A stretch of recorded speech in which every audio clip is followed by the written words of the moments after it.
a encontrar también pues residuos de detergentes, desinfectantes y demás. Para ello es muy importante conocer los productos químicos que tenemos en nuestros restaurantes. Estos productos químicos tienen que ser usados en la dilución adecuada, que para ello nuestro gerente o encargado nos va a mostrar cómo hacerlo antes de comenzar nuestro trabajo. Y siempre que sea indicado, se tiene que aclarar antes de que esa sustancia o un recipiente entre en contacto con el alimento, ¿vale? Para evitar la contaminación. Luego tenemos los residuos plásticos.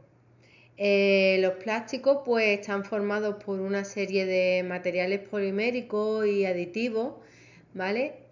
Los plásticos cada vez tienen una legislación más importante y aquellos que están en contacto con los alimentos deben de tener una garantía sanitaria, un marcado adecuado que indica que puede estar en contacto con los alimentos, y siempre tenemos que cerciorarnos de que ese envase plástico pueda pues aguantar el frío en el caso de que lo usemos para congelar o mantener en el refrigerador un producto, o el calor en el caso de que vayamos a usarlo para o bien para calentarlo o para contener un alimento que esté caliente, ¿vale? Entonces es muy importante que los productos, los envases que nosotros usemos cumplan y tengan esa garantía sanitaria de que son adecuados para el uso que le vamos a dar. El residuo de látex, pues cada vez más personas son alérgicas al látex. A día de hoy, las empresas alimentarias no tienen que declarar si sus productos tienen látex o no, porque no es una alergia de origen alimentario. Pero sí es cierto que desde el punto de vista sanitario, Sanidad nos está aconsejando que en lugar de guantes de látex se usen guantes de nitrilo o vinilo, ¿vale? Nunca de látex, porque las partículas del látex pueden pasarse o transferirse a los alimentos y una persona alérgica pues le puede afectar. Luego también quería hacer aquí un comentario en cuanto al uso de guantes, porque muchas personas tienen el concepto o la noción de que si llevo guantes es más seguro a la hora de manipular alimentos, y esta creencia es totalmente errónea. Lo más seguro a la hora de manipular alimentos es un adecuado y frecuente lavado de manos. Hay personas que se creen que por llevar guantes ya esos guantes no se contaminan y no se lavan las manos ni se cambian los guantes durante toda la jornada y van tocando y contaminando todo. Entonces, ¿cuándo usamos los guantes? Pues los guantes se van a usar para proteger nuestras manos, bien porque tengamos cualquier tipo de problema o tengamos algún tipo de eczema y demás, o cualquier tipo de reacción alérgica a algún producto químico, me pongo mis guantes. O si tengo alguna herida, pues tengo que taparla y protegerla para evitar que los estafilococos que puedan albergarse en esa herida pues caigan sobre los alimentos, y en esos casos me pongo el guante y me los cambio con toda la frecuencia con la que me lavarían las manos, ¿vale? Entonces que quede claro que el uso del guante está restringido para esos casos. Cuando estemos manipulando alimentos, lo único que es adecuado es lavarse las manos frecuentemente.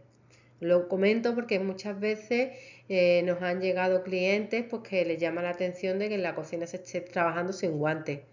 Y AESAN, que es el organismo de sanidad alimentaria que rige pues mm, todas las alertas alimentarias y va coordinando la normativa, recomienda que se manipulen los alimentos sin guantes, ¿vale? Eso que lo tengáis claro. Solo en los casos que hemos explicado. Luego también los alimentos pueden tener aditivos o unos coayudantes tecnológicos pues que sean inadecuados o perjudiciales para la salud. Entonces para ello tenemos que controlar aquello que vamos a servir, cómo se va a servir, en qué cantidad se va a servir, y para ello están los departamentos de compra que tienen que revisar las fichas técnicas y el etiquetado de todos los productos antes de meterlos dentro de nuestras cadenas, ¿vale?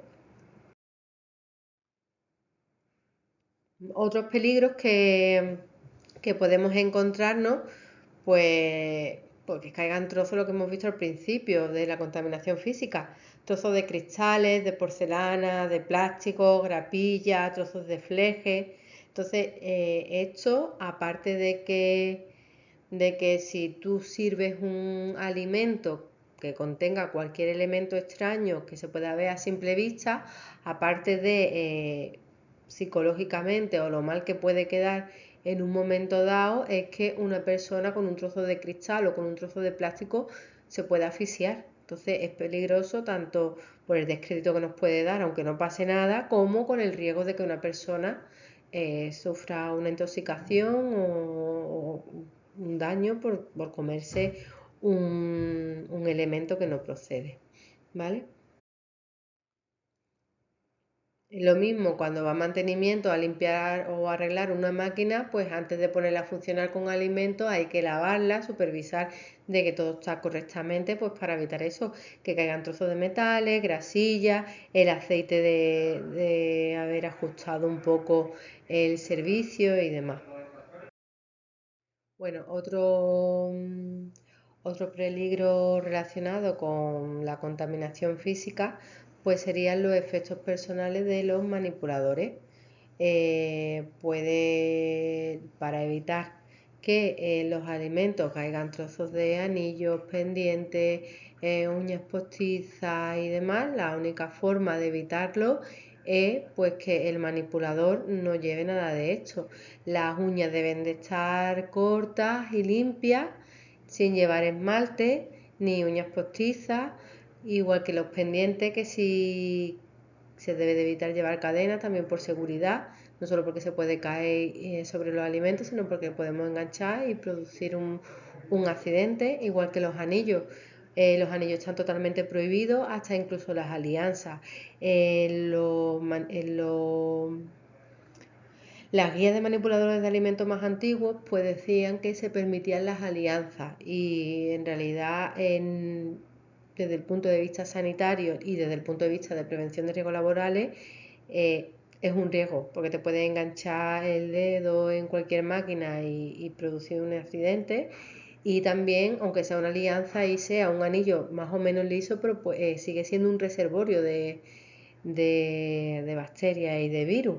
Entonces nosotros lo que aconsejamos pues que no se lleven nada de anillo, ni pulsera, ni relojes, los pendientes lo más pegados posible y si pueden ser de tuercas mejor.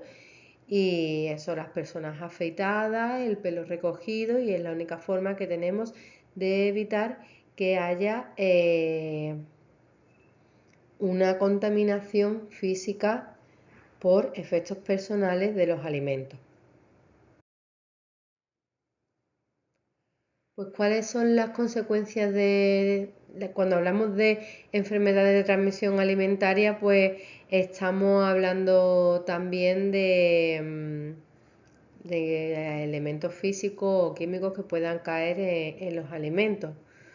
Pues en realidad, pues, si se genera una alerta alimentaria, los perjuicios que hay son bastante, bastante grandes, porque por un lado tenemos descrédito, ¿no?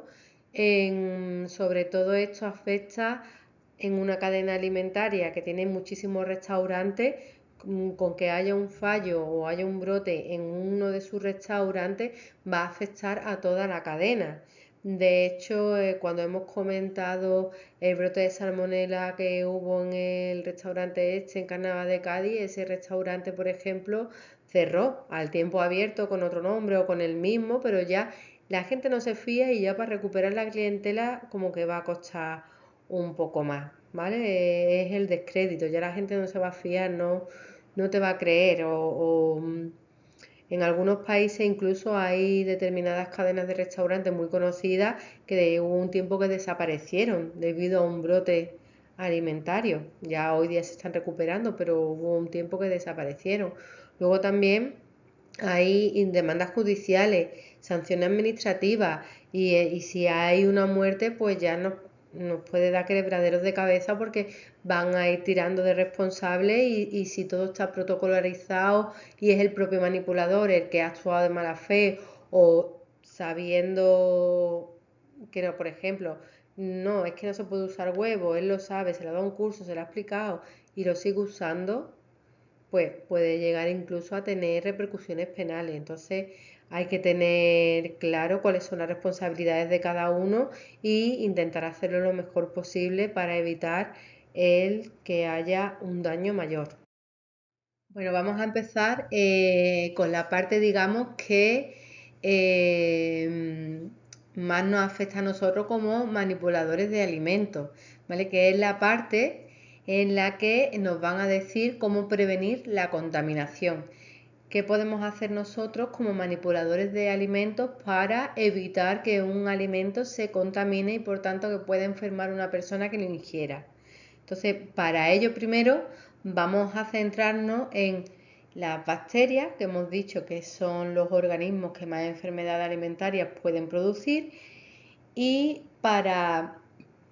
vamos a conocer su biología, ¿vale? Vamos a conocer qué necesita una bacteria para crecer y reproducirse y nosotros como manipulador de alimentos cómo podemos interferir en su crecimiento.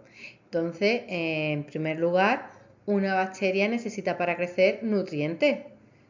Pero nosotros podemos eliminar los nutrientes de los alimentos, no. ¿Por qué? Porque si no, si eliminamos los nutrientes de un alimento, ya su funcionalidad o para lo que nosotros lo queremos no nos va a servir. Entonces, vamos a partir de la base de que nosotros vamos a trabajar con elementos que tienen nutrientes para las bacterias y eso no lo podemos eliminar. Otra cosa que necesitan las bacterias para vivir es el agua.